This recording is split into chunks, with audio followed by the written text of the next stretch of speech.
Takbiratul ihram mempunyai makna ketika seseorang mengangkat tangan ke atas sebagai simbol kalau kita melempar, membuang segala sesuatu yang ada di dalam hati dan minda kita daripada perkara-perkara keduniaan ke belakang. Sementara kita menghadap kepada Allah Subhanahu wa taala, kita angkat tangan simbol membuang segala sesuatu selain fokus kita kepada Allah dibuang ke belakang dengan mengucapkan takbiratul ihram. Cara mengangkat tangan saya sudah jelaskan dan posisi tangan ketika berada di atas. Yang pertama, telapak tangan dalam keadaan terbuka menghadap kepada Al-Qiblah. Apa yang kita tahu daripada sunnah takbiratul ihram dilakukan adalah terbuka, menghadap kepada Al-Qiblah, sejajar dengan cuping telinga, dalam berada di atas bahu, dan sebut bersamaan dengan memanjangkan sebutan takbir Allahu Akbar. Allahu Akbar atau Allahu Akbar. Yang kedua. Yang ketiga bermula daripada atas. Allahu Akbar. Terdapat beberapa riwayat yang diriwayatkan oleh Imam Abu Dawud tentang kaifiyah salat meletakkan tangan itu. Satu riwayat mengatakan adalah di atas pusar, di bawah dada. Riwayat yang lain mengatakan di bawah pusar. Posisi tangan adalah seperti mana saya jelaskan dan berada di antara pusar di bawah dada ataupun di bawah pusar.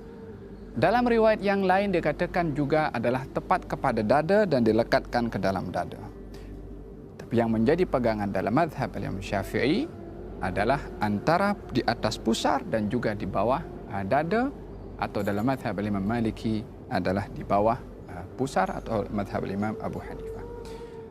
Apa yang patut kita gunakan mata ini? Tengok kepada apa?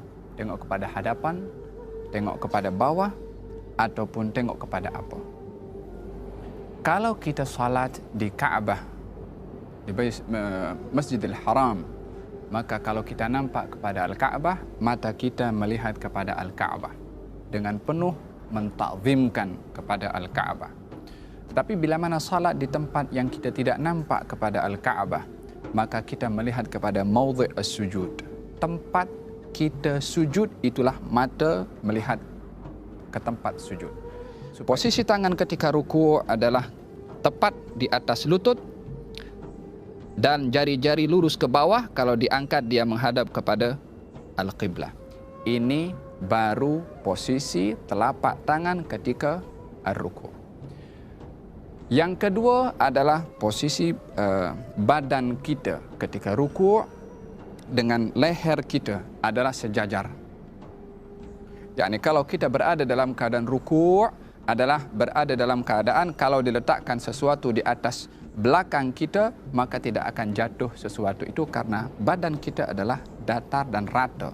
Yakni seperti ini. Posisi kaki ketika berdiri itu, baik dalam keadaan berdiri ataupun ruku', tidaklah terlalu lebar, tidaklah rapat seperti ini. Adalah merupakan perkara yang di luar sunnah kalau seseorang salat kakinya rapat seperti ini. Tidak pun juga terlalu terbuka. Hendaklah dia sederhana, yang agaknya kalau diukur dengan satu jengkal itu adalah sudah mencukupi seperti ini. Bangkit daripada ar-ruku' dengan sebutan Sami Allahu liman hamidah, bersamaan juga sebutan Sami Allahu liman hamidah bersama dengan gerakan dan tangan sampai kepada atas Sami Allahu liman hamidah. Tangan disunahkan turun ke bawah. Posisi sujud seseorang bila mana sujud adalah jari-jari atau batin daripada jari-jari itu adalah menghadap kepada Al-Qiblah. yakni karena kaki bukan berdiri seperti ini sahaja, tetapi ditekan sehingga jari-jari kaki itu menghadap kepada Al-Qiblah. Bila mana mampu keseluruhan jari-jari sampai kepada jari kelingking adalah afdal. Tapi kalau tidak, walaupun sudah satu jari itu sudah memadai untuk mendapatkan sahnya as-sujud bila mana batin daripada jari-jari kaki ini adalah menyentuh kepada tanah.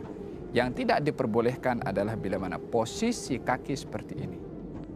Yang menyentuh kepada tanah itu adalah kuku atau zahir daripada jari-jari. Tidak, tapi butunul asabi', batin atau bagian belakang daripada jari-jari kaki. Walaupun hanya sekedar ibu jari sudah memadai, tetapi afdalnya adalah seluruh jari-jari kaki itu adalah ditekan ke bawah sehingga seluruh jari-jari ini menghadap kepada al-qiblah, kanan dan juga kiri, lutut dan juga tangan. Posisi tangan bila mana sujud adalah berada di tanah menghadap kepada al-qiblah, sejajar dengan jatuhnya atau sejajar dengan bahu kita. yakni seperti ini dan juga seperti ini. Posisi tangan menghadap kepada al-qiblah. Kalau ada sesuatu yang jatuh daripada bahu kita, akan jatuh kepada tangan kita. Yakni bukan tangan itu melirik ke kanan ataupun berhadapan seperti ini. Tidak, tetapi menghadap kepada al-qiblah. Hukum hidung menyentuh kepada tanah adalah perkara yang sunnah dalam mazhab al-Imam Asy-Syafi'i. Ini posisi sujud. Jari-jari menghadap qiblat dan kaki berdiri seperti ini. Tangan menghadap qiblat, dahi menyentuh kepada tanah, tak boleh ada penghalang kepada dahi. Baik itu imamah, songkok, serban adalah tak boleh menjadi penghalang, kecuali serban itu diletakkan sebagai sejadah, maka adalah diperbolehkan. Dalam sujud tidak boleh sujud di atas sesuatu yang terangkat bersama dengan tubuh badan kita. Posisi yang berikutnya adalah duduk di antara dua sujud ataupun duduk tahiyat awal ataupun duduk tahiyat akhir. Duduk di dalam salat ada dua jenis duduk. Yang pertama adalah jalsatul iftirash, yakni posisi seperti ini.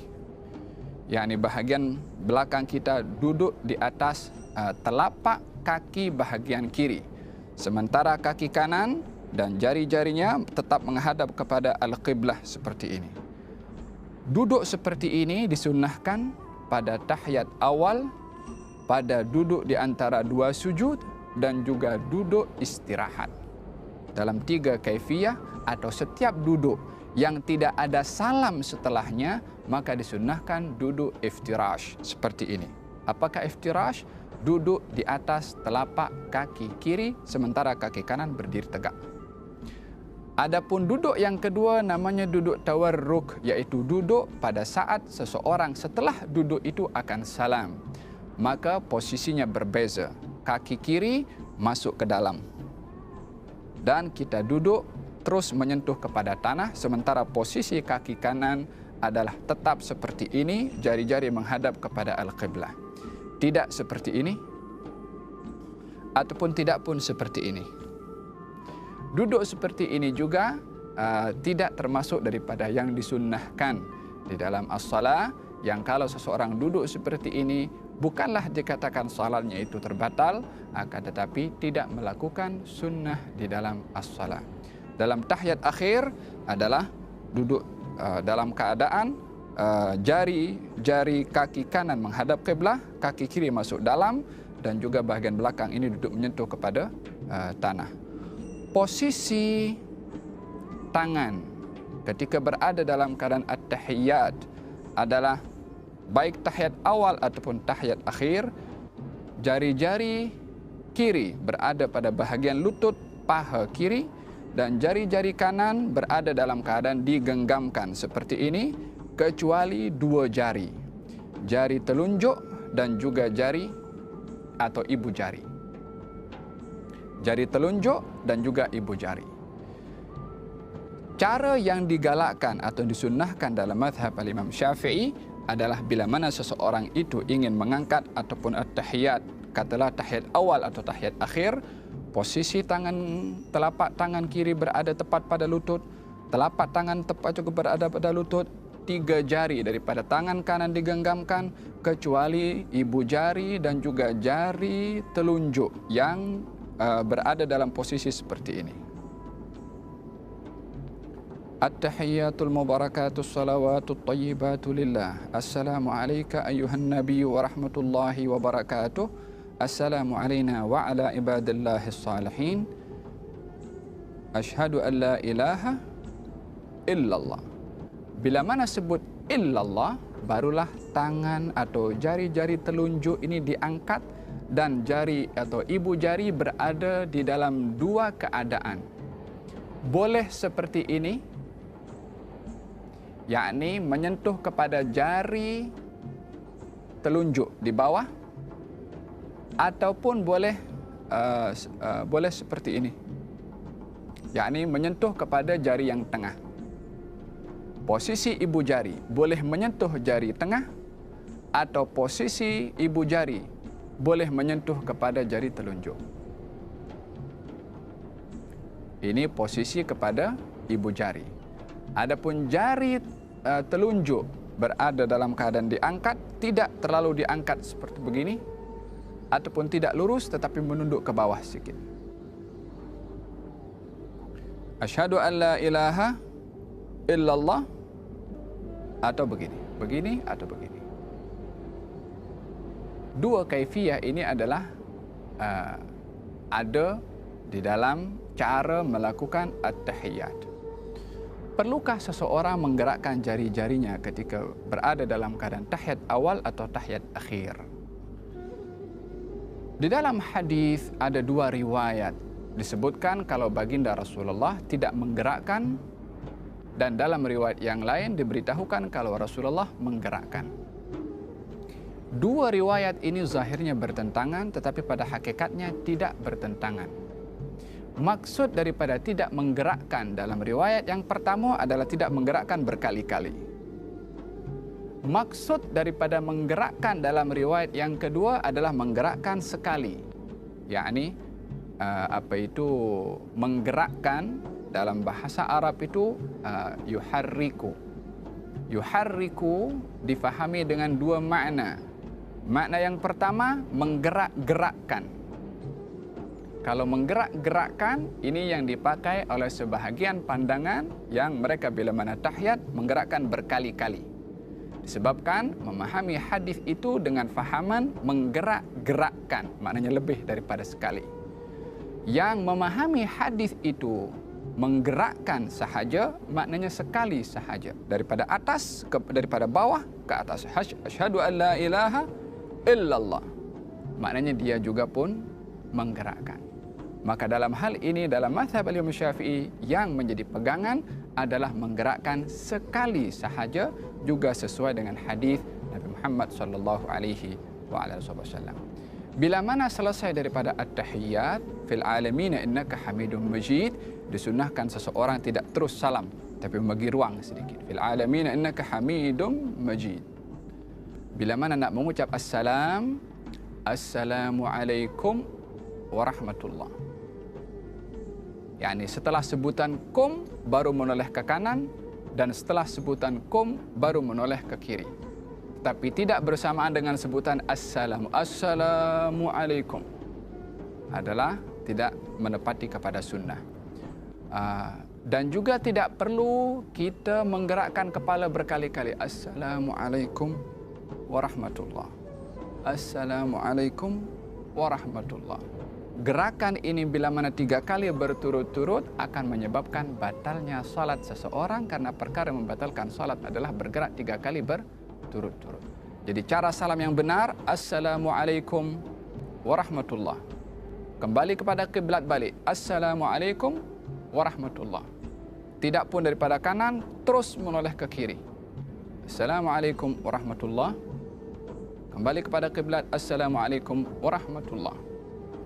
Hati-hati daripada dada bergerak ke kanan atau dada bergerak ke kiri, yang boleh menyebabkan, mungkin kalau bergerak sebelum salam itu sempurna, akan menyebabkan batalnya salat tersebut. Kalau seseorang menyebutkan assalamualaikum, batal salat seseorang disebabkan berpaling daripada kiblat sebelum dia keluar daripada as-salat. Semoga Allah Subhanahu wa taala jadikan solat kita solat yang sempurna dan tergolong orang-orang yang mendirikan as-salah. Wallahu taala a'lam.